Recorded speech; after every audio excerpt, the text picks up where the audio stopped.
Hi there, Culture Mosaic is back for a brand new week. Among today's story is a meetup with a mechanic whose passion for the French Peugeot motorbikes has been alive for the past 30 years. In our On the Mic, we explore the world of possibilities when it comes to combining nature and fashion in the eco-fashion scene here in Vietnam through the eyes of one up-and-coming designer. Last but certainly not any less exciting is a rendezvous with a tap dancer as we learn more about the development of this type of choreography here in Vietnam. Giving life to vintage Peugeot motorbikes in Vietnam. A talk with Vu Thao to explore eco-fashion. And later on, a tap and twirl with one of the country's few tap dancers.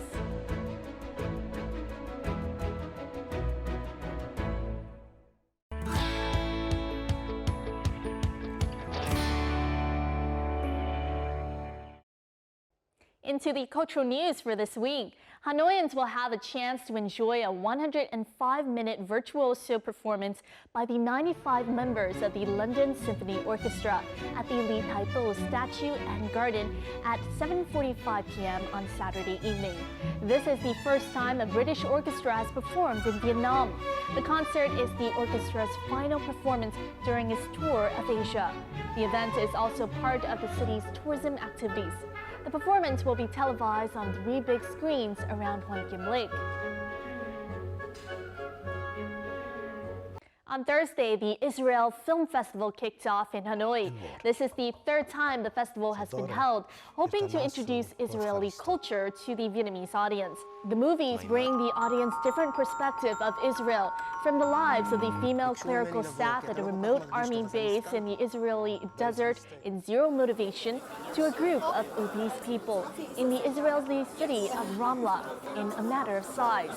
This is an event held by the Embassy of Israel with a view to enhancing the cultural links with Vietnam through the insight into Israeli culture from the films. The festival will run until March 6th in Ho Chi Minh City. A film on the life of an itinerant troupe of cross-dressing performers will be released in theaters across Vietnam in the coming weeks. Such groups are popular in the southern region of Vietnam. People in this troupe earn their livelihood through cross-dressing, performing, and entertaining people. The storyline of the film revolves around the life of Lệ Liễu, the leader of Phu Hoa or Vanity Bingo troupe. Lệ Liễu's real name is Duc, which means male. Duc gets married like any other man. However, one day he decides to leave his family and join the troupe so that he can live true to himself. The tragedy starts when his daughter also joins the group and discovers her father there.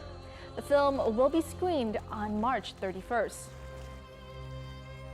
Life in the Mekong Delta region or southwestern region of Vietnam has recently become a source of inspiration for many photographers around the world who come here. Today, we're going to meet with Luca Thaccarotta, who is an Italian photographer who's been capturing the rustic charm and unique characteristics of the lives of people here. Apart from working at an English center, Luca spends most of his time traveling and capturing the precious moments of daily life.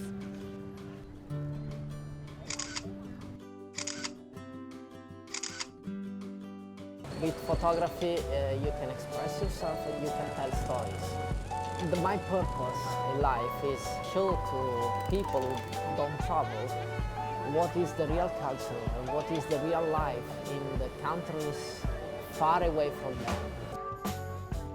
For Luca and other foreigners who have traveled to the southwest region of Vietnam, the appeal of the region comes from people's daily routines and, more importantly, their smiles.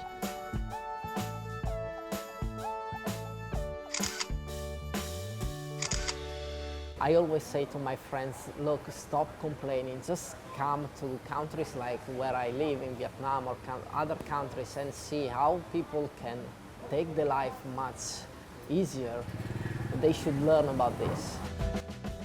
Luca is one of many artists who have been spreading the awareness on the beauty of Vietnam to people worldwide in their own simple ways.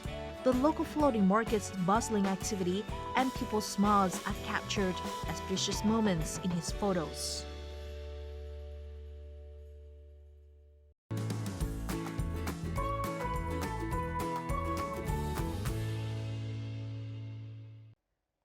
Appearing in Vietnam during the French colonial period, the Peugeot scooter was the dream of many people at that time. Nowadays, though transportation has developed and become more advanced, many still very much treasure this vintage motorbike. 62-year-old Đức Quý has been repairing this genre of vintage motorbikes for about 30 years now and is one of the few people remaining able to do so. Here in Hanoi, he is the most well-known mechanic among the people whose passion is collecting Peugeot scooters. In this week's edition of Culture and Lifestyle, we'll get a chance to meet this mechanic and learn more about his passion. For many vintage Peugeot lovers in Hanoi, Đức Quý Peugeot is a place they go to fix their mopeds. This 60-year-old man has been doing this job for almost 3 decades now. Tôi làm ở một cái bộ phận nghiên cứu của trường Đại học Dược. Sau khi rời cái trường ấy ra thì mình thấy mọi người đổ xô đi làm những cái xe Nhật. Riêng cái xe Peugeot này không ai làm cả. Là vì chữa nó rất là khó.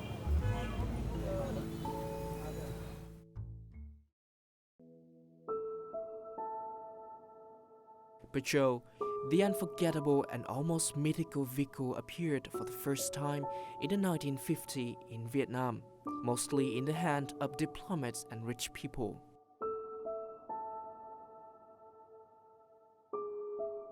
The moped was worth a fortune and would even cost the same as a house.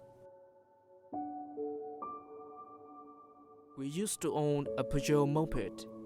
One day of trouble with it inspired Quý to become a mechanic for the famed moped. Bây giờ mình chưa chữa xe đấy, và mình có một cái xe và mình đi vào trong ngã tư Sở hỏng. Không có một người nào hiện giờ chữa. Không phải tấp từ ngã tư Sở về đến phố Huế. Đêm vắng chỉ có một mình thôi mà dắt cái xe về một hôm cây nghĩa nhại.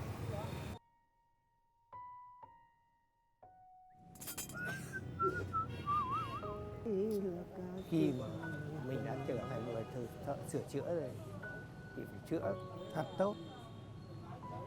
Tức là lường trước được tất cả những cái khó khăn, những cái có khả năng để hỏng và mình làm.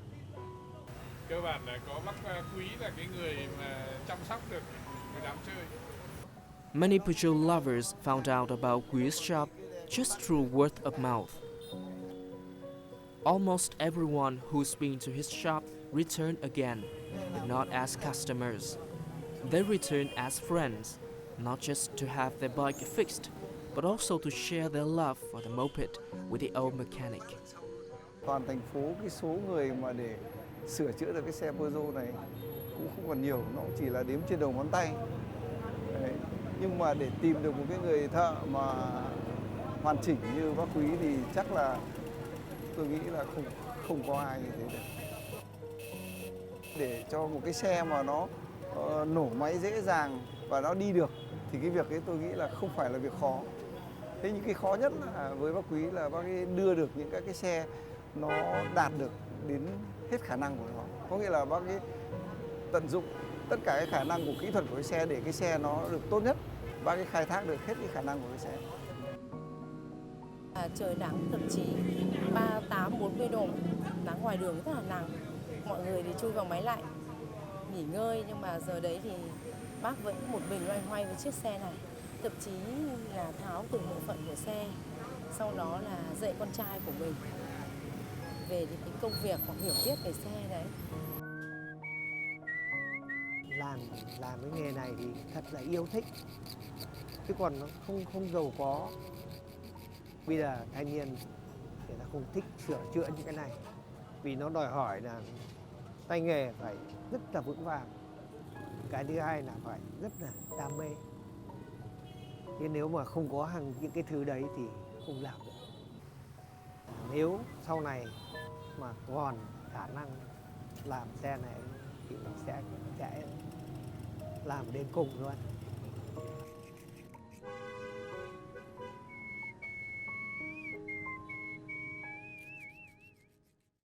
You're tuning into Culture Mosaic, our weekly journal featuring the rich cultural diversity of the nation. We hope to become a bridge that connects artists and their work to our viewers out there. So do join us on this journey through various culture scenes here in Vietnam, as we have a lot more coming up in this edition of Culture Mosaic.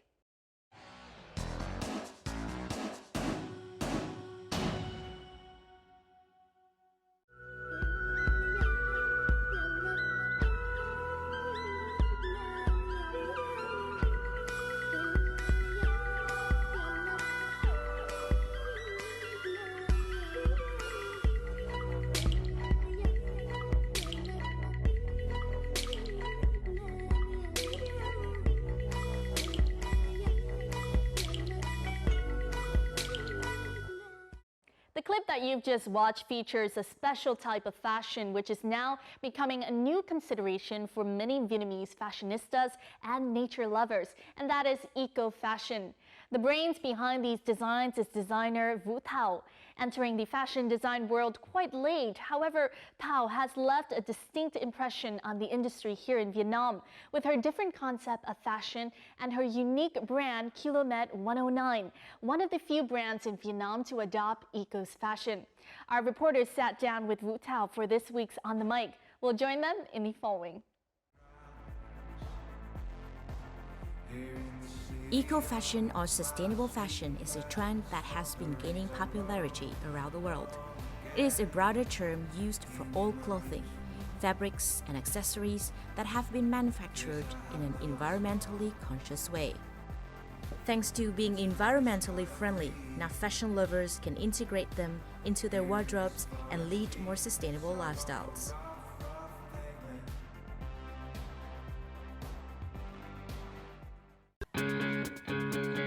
Vũ Thảo, a Vietnamese fashion designer, has been in love with eco-fashion for nearly 10 years.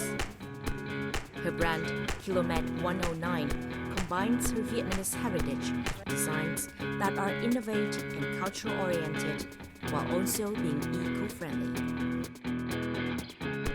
I was really excited about Tao's design, mainly because I like things that are respectful to traditions, but that do so in a contemporary way. So you can wear her clothes and just feel fashionable, but at the same time know that you are wearing something that's sustainable. Where you gonna put your trust? Whoa. And this is the most wanted address for eco-fashion lovers in Vietnam.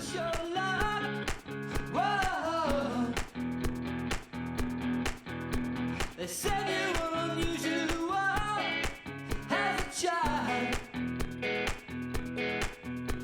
You never knew rebellion was so had a style.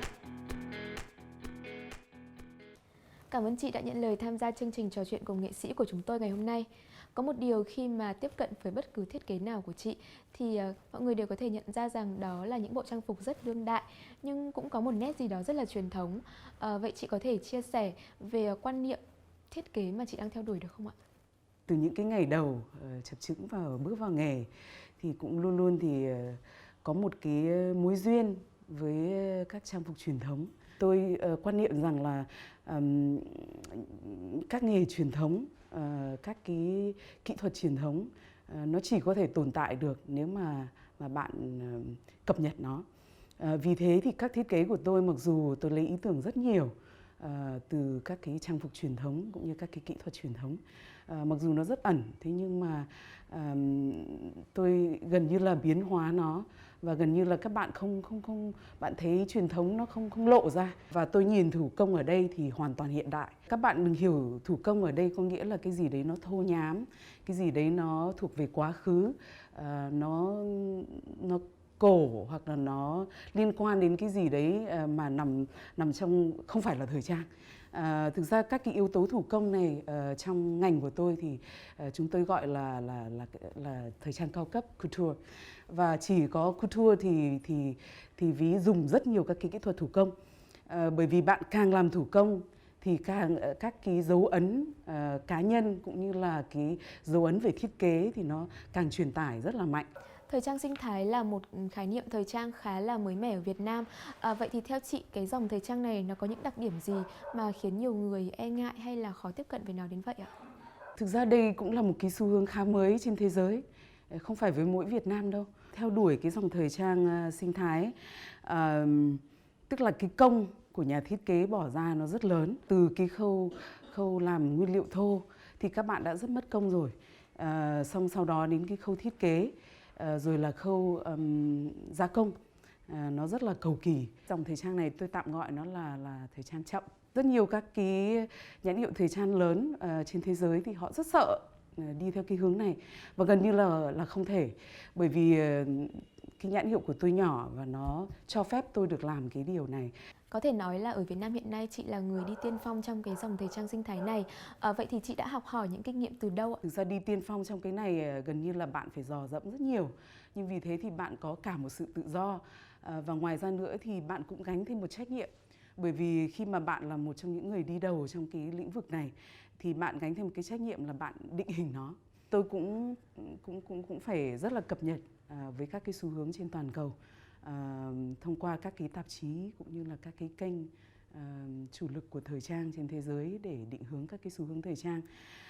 Có một cái nguồn cảm hứng mà tôi luôn luôn duy trì, đó là những cái nghiên cứu về các cái trang phục truyền thống của người Việt.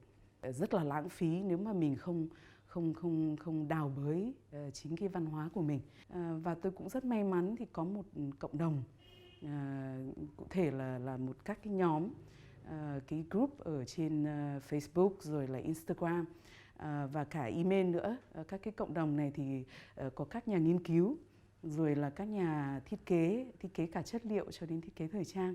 Chúng tôi có những cái hội thảo để trao đổi các cái ý kiến cũng như nhận xét, cũng như là những cái kinh nghiệm, rồi những cái công thức mới.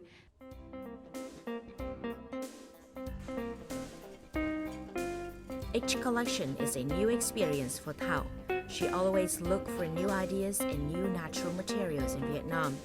As Thảo shares, traditional costumes and handicraft techniques of 54 ethnic groups in Vietnam are great source of inspiration. So she works closely with ethnic artisans. Thảo has partnered with the women of Nung ethnic group in Cao Bằng province since 2012. She often joins them for the whole procedure of creating new fabric, from the planting and harvesting of crops to dyeing and weaving. Thảo new collection named Phiêu is a new journey of her exploring a traditional craft by partnering with Hmong women. Về bộ sưu tập lần này thì chị đặt yếu tố nào là chủ đạo ạ? Với bộ sưu tập này tôi làm việc đến 5 nhóm dân tộc thiểu số khác nhau. Nó vẫn trên một cái nền là nhuộm tự nhiên, dệt truyền thống. Nhưng nó có một điểm nhấn trong bộ sưu tập lần này, đó là kỹ thuật vẽ sáp ong và in sáp ong của người Hơ Mông, cụ thể là người Hơ Mông Xanh ở Pa Cò, Hòa Bình. Từ trước đến nay tôi làm việc với các bộ sưu tập và tôi thấy nó bí. Nếu mà bạn chỉ dừng với việc là nhuộm màu tự nhiên và bạn chỉ tạo ra một cái màu nền, kể cả bạn thay đổi về cấu trúc dệt, thì nó vẫn bị hạn chế. Thì cái kỹ thuật sáp ong này đã giúp tôi rất nhiều trong cái việc là làm cho bộ sưu tập nó thêm sinh động. Ở trong bộ sưu tập này thì cái tính kiến trúc tôi cũng ứng dụng ngay vào trong cái nét vẽ sáp ong. Các bạn sẽ nhìn thấy rất nhiều khối rất là nhiều, và các cái sự dày đặc về các cái họa tiết, và những họa tiết này nó có mang tính hình học rất là cao.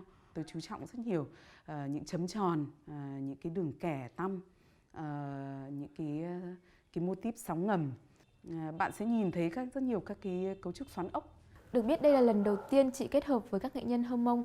Vậy thì chị có thể chia sẻ một chút về sự hợp tác mới này được không ạ?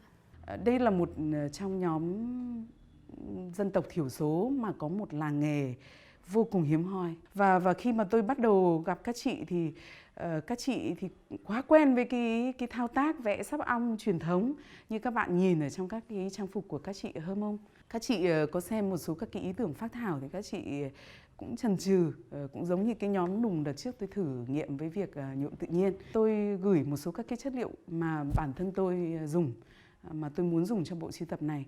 Thì đây là những cái chất liệu hoàn toàn mới đối với các chị.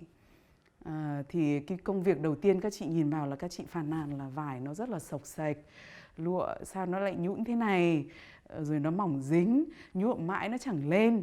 Đấy, rồi vẽ sáp ong làm sao nó cứ mờ tịt ấy. Khi mà tôi khen là không, em rất là thích cái này, thì các chị thở phào nhẹ nhõm thì nói là may quá. Các chị thì cho nó rất xấu. Các chị quá quen với các cái thiết kế mà các chị vốn làm từ bao đời nay. Thế vì thế mà để thay đổi được cái điều đó, cái tư duy về thiết kế là một điều không hề dễ. Ngoài những giá trị về thời trang thì có lý do gì khác khiến chị tâm huyết với dòng thời trang sinh thái đến vậy? Khi mà tôi tiếp cận với từng các nghệ nhân thì tôi nhận thấy rằng là tôi vô hình dung thì đang gánh ở trên vai một cái nhiệm vụ mà phải mãi sau này tôi ví ngộ ra, đó là phải tìm cách nào để có thể duy trì các cái nghề truyền thống. Chị có thể bật mí một chút về triển lãm ra mắt bộ sưu tập phiêu trong tháng 4 tới được không ạ? Bộ sưu tập lần này thì trước hết là được giới thiệu qua một triển lãm đa diện. Triển lãm này thì sẽ bao gồm có nhiếp ảnh thời trang, minh họa thời trang, sắp đặt thời trang và chất liệu. Và đây là một buổi triển lãm mà tôi cộng tác với 2 nghệ sĩ đến từ Anh. Xin cảm ơn chị đã tham gia cùng với chương trình.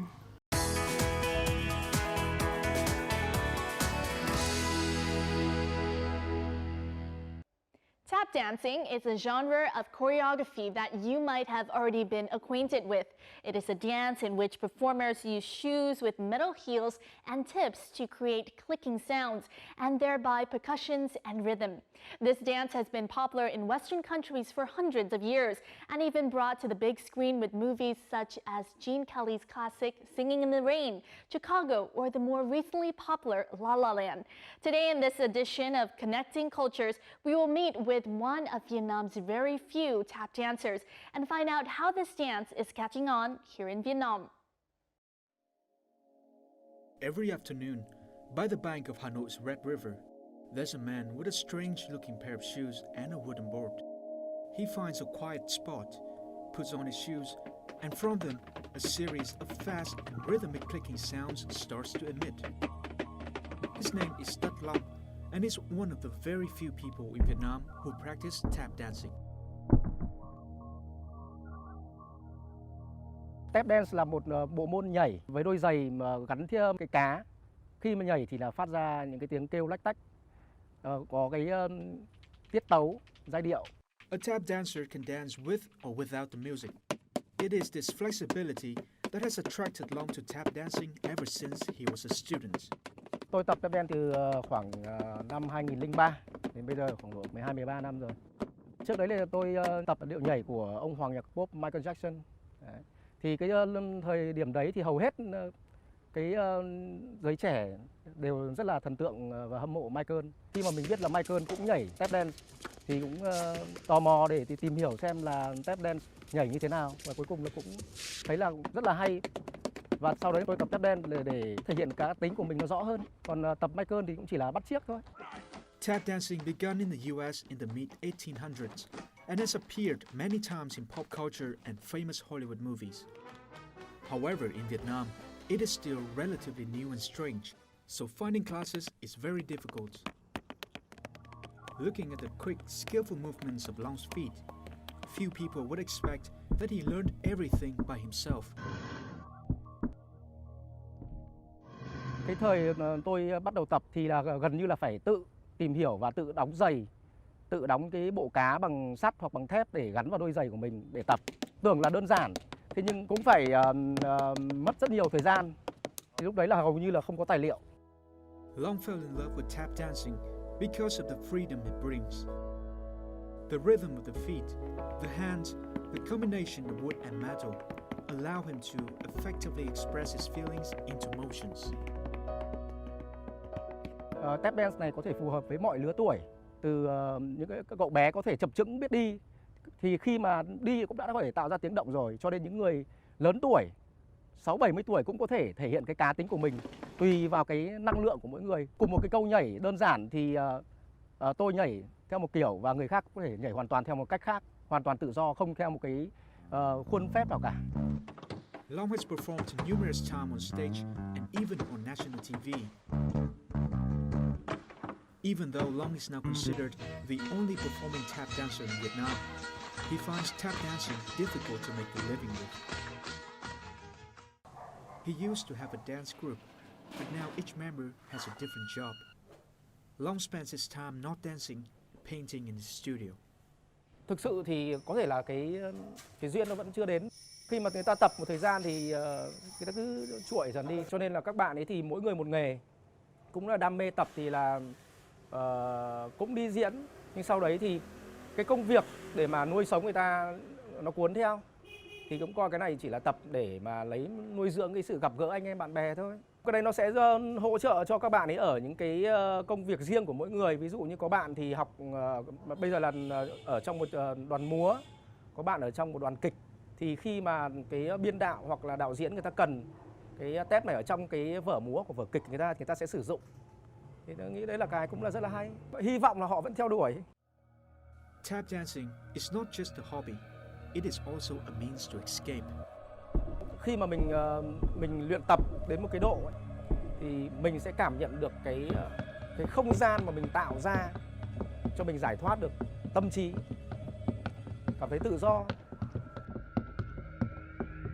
tạo thành một cái thói quen khi mà đi giày vào và đứng lên cái bục gỗ, ý là lúc đấy không để ý cái gì nữa, chỉ nghĩ là mình sẽ tập và hít thở, dùng cơ thể để vẽ lên không gian. Thì đấy chính là định nghĩa về nhảy múa. Cái sự tưởng tượng của những cái điểm của mũi và gót và cả bàn thì chính là điểm đường thẳng, mặt phẳng của hội họa. Mỗi người tìm thấy niềm vui trong cái sự lựa chọn đam mê của mình. Còn riêng tôi tìm thấy niềm vui trong hội họa, nhảy múa.